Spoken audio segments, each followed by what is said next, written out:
Do you have anger? No. You have no anger? No. You never get angry? Oh, that's not true. I didn't think so. What the? Well, I'll tell you, I can get angry when I'm frightened, and I used to experience it more pronounced when I fear loss. Like when Michael used to work around the clock, and there was here, and I would be lonely and sad and all that, and I'd get angry because I hadn't seen him. It's because I was afraid that we were disconnected. I was afraid that he didn't love me anymore. Anger is not a primary feeling. It's a secondary feeling. There's a feeling underneath that. And most people don't know that. They just dramatize their anger. And so you have anger? Not in recent time. But do you have anger? Of course. Oh, okay. Do you have anger? Occasionally. You do. And what good does it do you to hold on to anger? Why not let it go? Absolutely. So anger is always created by hurt underneath it. It's always there. Right. And so when we share the hurt, Barbara and I. So we have a process that we do when we have some emotional upsets that occur. We share the hurt. And then after we share the hurt a while, naturally what happens is that you're sharing the fear you have, the fear of loss. And that allows us to connect once again with each other. Oh. The anger is the last of the emotions. It's very late. And anger is not a great thing to share. It's not. No. Not at all. But if you share the hurt, and if you share the fear of loss, that is worthwhile to share. So you can just listen to each other, understand each other, and then you can listen with compassion to each other. What is it like being with a man that is emotional? Well, if you mean a man who's integrated his feelings with his thinking? No, a man that's angry and emotional. Because is it like two women being married together? I've never been with a man like that, thankfully. He has anger. Well, Michael's not an angry guy. If he has, He just said he was, right, Michael? it's for I a have moment. anger occur, and when it does, I'm going to share the hurt, and then I'm going to share the fears. Do you know that women hate men that are angry and emotional? They see it as a weakness. Anger is not a good emotion for anyone to share, I know. man or woman. Right. And you're right. And the reason because anger is evil. Anyone that has anger is evil. And there's no love in it at all. And it's all about the individual. It's never about the other person. It's a very selfish, evil thing to have. Well, I wouldn't use that terminology, but it is an emotion that's not effective. It's, Yeah. it's an emotion that is not helpful, and when you really are listening to each other, the anger will quickly settle down into the hurt, and that's what you want to share about, is the hurt. So why not overcome it? It's a spirit. Why not overcome it so it's not even in your body, your mind, it's not in your spirit at all? If you overcome, because it's an evil spirit. Can I answer that? Yes. Because if you have a rule, no anger, that means, for anger is just a invitation to look deeper. Anger alerts you that something is not right. And if you suppress your anger, that's not good either. Well, you don't want to suppress it. You want it to be taken away from you. But you, so that it's not in you, period. Since it's a spirit. But you have to acknowledge it first and then take it Right. apart. And you don't want to dramatize it and make it a negative factor in your relationship. But you do need to process, your anger so that you get to really what's going on. Most people don't have the patience to do that, and they dramatize their anger, and that's terrible, which is what I think you're talking about. Yeah. Do you expect to have anger the rest of your life? No. You expect at some point to overcome it? I'm rarely angry. I'm sorry? And at this point in life, I'm rarely angry, though I should ask you to make sure I'm telling you the truth. But I'm not, Michael's thinking, yeah, that was you saying.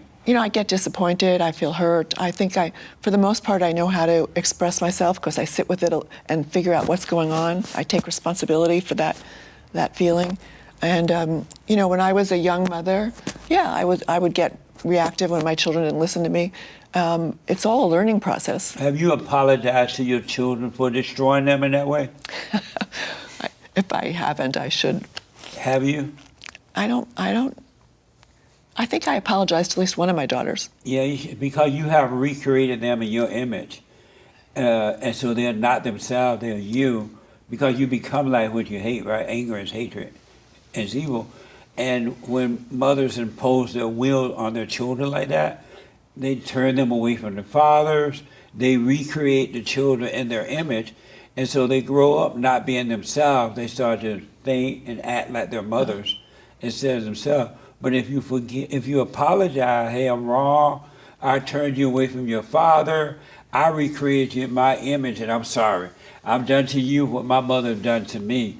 Why haven't you told them that? Well, I have promoted their dad, and my girls have a fabulous relationship with their dad. But why haven't you told them that, though? I don't know, maybe I'm not sure. I'm happy to do that in the next 24 hours. Nice. Because I want good for them, and they're doing well in their lives. And have you apologized to them for not protecting them from their mother? Just as your father didn't protect you from your mother. And so you repeated what your father have done. Have you apologized to your girls? You have girls and boys or just girls? 2 girls, No boys? 7 grandchildren. You made a boy first or a girl first? We have 2 girls. Really? Real men make boys first. Did you know that? Nice. But have you apologized to your girls for not protecting them from their mother? I don't think I've specifically done that, no. And why not? Because you notice they just like their mother. Their attitude, they're angry like that. They're not themselves. Why haven't you apologized to them?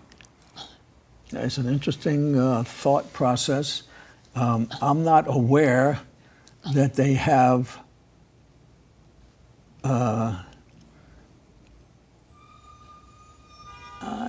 I think when the kids were misbehaving when they were teenagers, they were not listening to the mom. Because they hate her. And we went on a process whereby we stopped the arguments that they were having with their mother, and they had to talk to me about it. Good. And that settled the whole problem. But tell them to forgive their mother and forgive you for not protecting them from it. Yeah. Because when they were teenagers, you started to see what they really felt about her. They didn't like her. They didn't like her lack of patience, her lack of anything. That makes sense? I think that makes sense when they were teenagers, yes. Yeah.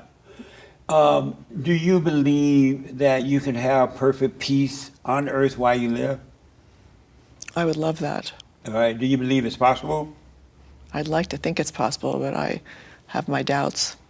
So you don't believe it's possible? Human nature is tough. Yeah, human nature is evil. So do you believe it's possible? What I believe is possible is that a man and woman can come together and have a holy household and create peace in their home and send their children. But they can't have it when they have anger. Well, that's why we have to learn, use our relationship to learn. So do you believe it's possible to have perfect peace while you live? Perfect peace? I don't know. I don't know how to answer your question. Oh, okay. Do you have perfect peace?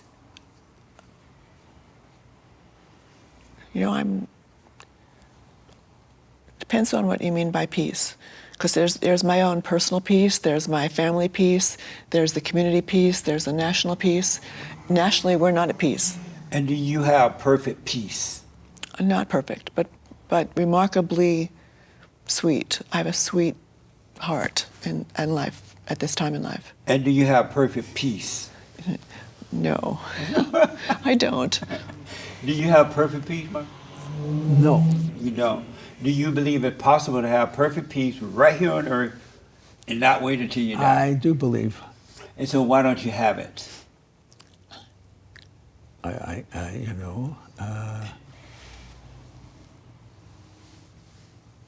this is it's a process. I don't have it yet. Am I closer to it now than I was 10 years ago? Yes. Am I closer to it now than I was 20 years ago? Yes. Do you want it? Sure. May I tell you how to get it? You got to forgive your mothers, both of you, for recreating you in their image. And then forgive your fathers for not protecting you from the mothers, because your father ended up marrying a woman that's just like his mother. Mm-hmm. You become attracted to what you hate, and the cycle repeats itself. Yes. So if you should forgive your mother and your father, God will forgive you, and he will take away the spirit of anger and give you perfect peace. Christ came that we may have perfect peace. But you got to forgive your mothers, because you just repeated their life just as your children are repeating the same Yes. thing. That makes sense? Well, I would say that I forgive my mother Did you tell completely. her? Oh yeah, and my father. You told them you forgive them? Yeah, You told them that? yeah. You told them that. Well, I'm thinking. I told my mom I was grateful to her for, But and did you tell her you forgive her for what she done to you? you know, Because your mother truly did a number on you. So I had an issue with my mother for sure. Yeah. It's complicated, and I want you to know I wrote her a letter about it when she lived in New York and we lived in California, and we met them in New York and sat at a restaurant table and talked about it. But you didn't forgive her. I believe I forgave her Did because you tell her that? I told her what had me feel very complicated about her, and how it set my life up in a certain way Yeah. that was just painful and treacherous. And she understood, and she had a soft response, and I, was grateful, and I thanked her, and I told her I love her But you with all my didn't heart. forgive her. I don't know that I used those words exactly. God said that you got to go and forgive, and he will forgive us. Yes. But I do And forgive if you her. didn't go to her and say, you know what, I've been resenting you all my life, because, to both your parents, but especially mother, I have been resenting you for all my life for what you've done to me, whatever it was. You imposed your will on me, you whatever, right? And I'm sorry for resenting you. I realize now you can help yourself, and I'm sorry for resenting you. And in that very moment, when you forgive them, God will forgive you. Whether they admit their wrongdoing or not, it's on them. But God will forgive you and give you perfect peace. But you got to admit in your heart that you had that anger. That makes sense? My mother and father passed away quite some time ago. Right. I can't remember the exact conversation, but if they're listening now, in case I haven't told you, I absolutely forgive you, Mom, for all the things that I resented about my childhood and so on. I 100% forgive you for everything. And Dad, anything that I imagined that I held against you, I totally forgive you. Absolutely forgive both of them. And you got to forgive your mother too, and your father, because your mother was crazy, and your father couldn't help her. She was not a victim. She was a victimizer, and he didn't know how to deal with the hell in her. And she couldn't help herself because her mother did it to her. So you got to forgive them. They can help them. Just as you guys been fighting with each other and doing all this crazy stuff, it's not you something making you do those things, and it's the spirit of unforgiveness. And you forgive your mother, God will forgive you and give you perfect peace while you live. Absolutely, I love that, and I have forgiven. I've lost both my parents, so I'm grateful for them deeply. But so if you want peace, that's what it takes.